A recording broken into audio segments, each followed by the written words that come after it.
ஹரே ராமா ஹரே கிருஷ்ணா. கற்பூர காலை வணக்கம். இன்று நாம் காணவிருக்கும் ஸ்லோகம், பாடல், ஆன்மீக கதை வழங்குபவர்கள் பாஸ்கரா கற்பூரம். பூஜைக்கென்றே புத்தது பரிசுத்தமான பாஸ்கரா கற்பூரம் மற்றும் சாம்பிராணி வகைகள், சேலம். இன்றைய ஸ்லோகம்: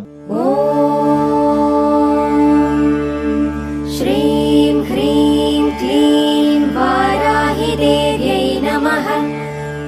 க்ளீம் வாராஹமுகி ह्रीं सिद्धिस्वरूपिणि. श्रीं धनवशङ्करि धनं वर्षय वर्षय स्वाहा. இன்றைய பாடல்: महेश्वरा शिव महेश्वरा शिव महेश्वरा शङ्करा. महेश्वरा शिव शङ्करा शिव महादेवा शङ्करा. महेश्वरा शिव महेश्वरा शिव महेश्वरा शङ्करा. महेश्वरा शिव शङ्करा शिव महादेवा शङ्करा. कैलासवासा महेश्वरा जय जगदीश्वर हर महादेवा. कैलासवासा महेश्वरा जय जगदीश्वर हर महादेवा. त्रिभुवन पालन महादेवा ॐ त्रिभुवन पालन महादेवा. महेश्वरा शिव महेश्वरा शिव महेश्वरा शङ्करा. महेश्वरा शिव शङ्करा शिव महादेवा शङ्करा.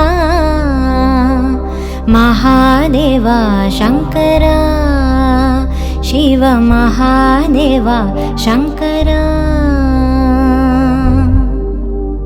இன்றைய ஆன்மீக கதை. இன்றைக்கு நாம் காணவிருக்கும் ஆன்மீக கதை, வாழ்க்கையில் எது சரி எது தவறு. ஒரு நாள் ஒரு குரு 3 சிஷ்யர்களுக்கு பாடம் எடுத்துட்டு இருந்தாரு. அந்த சமயத்தில் அந்த குரு சொல்கிறாரு, இன்னைக்கு ஒரு வித்தியாசமான பாடம் உங்கள் எல்லாருக்கும் எடுக்க போகிறேன். வாழ்க்கையில் எது சரி எது தவறு அப்படின்றத நீங்கள் தெரிஞ்சுக்க போகிறீங்க. அப்போது இந்த பாடத்தை நம்ம இங்கே உட்காந்து கற்றுக்க போகிறதில்ல, ஒரு புஷ்பக விமானத்தில் ஏறிக்க போகிறோம். புஷ்பக விமானம் காட்டுக்கு மேலே அது உலா வரும். அந்த புஷ்பக விமானத்தில் நம்ம காட்டுக்கு மேலே பயணம் பண்ண போகிறோம். அந்த மாதிரி பயணம் பண்ணும்போது உங்ககிட்ட சில கேள்விகளை கேட்பேன். நீங்கள் சரியாக பதில் சொல்லிட்டீங்க அப்படின்னா எதுவும் பிரச்சனை இல்லை. நீங்கள் தப்பாக பதில் சொல்லிட்டீங்க அப்படின்னா அந்த புஷ்பக விமானம் உங்களை கீழே தள்ளி விட்டுடும். நீங்கள் கீழே விழுந்தா உங்களுக்கு அடிப்படும் அப்படின்னு சொல்கிறாரு. சிஷ்யர்கள் எல்லாம் ஏதோ புதுசாக கற்றுக்க போகிறோம் அப்படின்ற விஷயத்தில் அவங்க தயாராகிறாங்க. புஷ்பக விமானத்தில் ஏறுறாங்க. புஷ்பக விமானம் காட்டுக்கு மேலே பயணம் செய்யுது. குருவும் அந்த 3 சிஷ்யர்களும் காட்டில் என்ன நடக்குது அப்படின்றத உத்து பார்த்துட்டு இருக்காங்க. அந்த சமயத்துல குட்டி மான்களும் அதோட தாய்மானும் ஒரு இடத்துல கூடியிருந்தாங்க. அப்போ அந்த தாய்மான் குட்டி மான்கள் கிட்ட, நீங்க இங்கே இருங்க, நான் போய் சாப்பிட ஏதாவது கிடைக்குமா அப்படின்னு பார்த்துட்டு வரேன் அப்படின்னு சொல்லிட்டு அந்த தாய்மான் மட்டும் இருக்கிற இடத்துல இருந்து வெளியில வருது. வெளியில வர்ற இடத்துல ஒரு சிங்கத்துக்கிட்ட அந்த தாய்மான் மாட்டிக்குது. சிங்கம் உடனே அந்த தாய்மான கடிச்சு கொதறி இழுத்துட்டு போயிடுச்சு. இதை பார்த்துட்டு இருந்த அந்த குரு ஒரு சிஷ்யனை தேர்ந்தெடுத்து, இப்ப சொல்லுங்க, இந்த சிங்கம் செஞ்சது சரியா தவறா அப்படின்னு கேட்டாங்க. உடனே அந்த சிஷ்யன், கண்டிப்பா தவறு, பாவம் அந்த மான், அந்த தாய்மானோட குட்டிகள் எல்லாம் தாய்மான் வரும்னு ஏக்கத்தோட காத்துட்டு இருப்பாங்க. அநியாயத்துக்கு இந்த சிங்கம் அந்த தாய்மானை கொன்னு இழுத்துட்டு போயிடுச்சு அப்படின்னு சொல்லி கண்டிப்பா சிங்கம் செஞ்சது தவறு அப்படின்னு சொல்றாரு. சொன்ன உடனே அந்த புஷ்பக விமானம் அவரை கீழே தள்ளி விட்டுருச்சு. அடுத்த கொஞ்ச நேரத்துல அந்த சிங்கம் அந்த தாய்மானை இழுத்துட்டு போனது இல்லையா, இழுத்துட்டு போய் தன்னோட குட்டி சிங்கங்களுக்கு அந்த தாய்மானோட இறைச்சிய உணவா கொடுத்துச்சு. குட்டி சிங்கங்கள்லாம் தாய் சிங்கம் தங்களுக்கெல்லாம் உணவு கொண்டு வந்துருச்சு அப்படின்னு சொல்லி ரொம்ப சந்தோஷமா அந்த உணவை சாப்பிட்டுட்டு தாய் சிங்கத்துக்கு நன்றி சொல்லிச்சு. உடனே இன்னொரு சிஷ்யனை கூப்பிட்டு அந்த குரு, இப்ப சொல்லு, அந்த சிங்கம் செஞ்சது சரியா தவறா அப்படின்னு கேட்டாரு. உடனே அந்த சிஷ்யன் சொன்னா, அந்த சிங்கம் செஞ்சது ரொம்ப சரி. ஏன்னா அந்த சிங்கம் தன்னோட குட்டிகளுக்கு சாப்பாடு வேணுன்றதுக்காக தான் அந்த மான் அடிச்சது. அப்படி இருக்கும்போது அந்த தாய் சிங்கம் செஞ்சது சரிதான். அந்த மான் தான் கொஞ்சம் கேர்லெஸ்ஸா இருந்துருச்சு, பாதுகாப்பு இல்லாத இடத்துல அந்த மான் வந்திருக்க கூடாது அப்படின்னு சொன்னாரு. சொன்ன உடனே மறுபடியும் அந்த புஷ்பக விமானம் அந்த சிஷ்யனையும் கீழே தள்ளி விட்டுருச்சு. மூணாவதா இருக்கிற சிஷ்யனை பார்த்து அந்த குரு கேட்கிறாரு, இப்ப சொல்லுப்பா, அந்த சிங்கம் செஞ்சது சரியா இல்ல தவறா அப்படின்னு கேட்டாரு. கேட்ட உடனே அந்த மூணாவது சிஷ்யன் யோசிச்சான். அந்த சிங்கம் செஞ்சது சரின்னு சொன்னவரையும் புஷ்பக விமானம் தள்ளி விட்டுருச்சு, தவறுன்னு சொன்னவரையும் புஷ்பக விமானம் தள்ளி விட்டுருச்சு.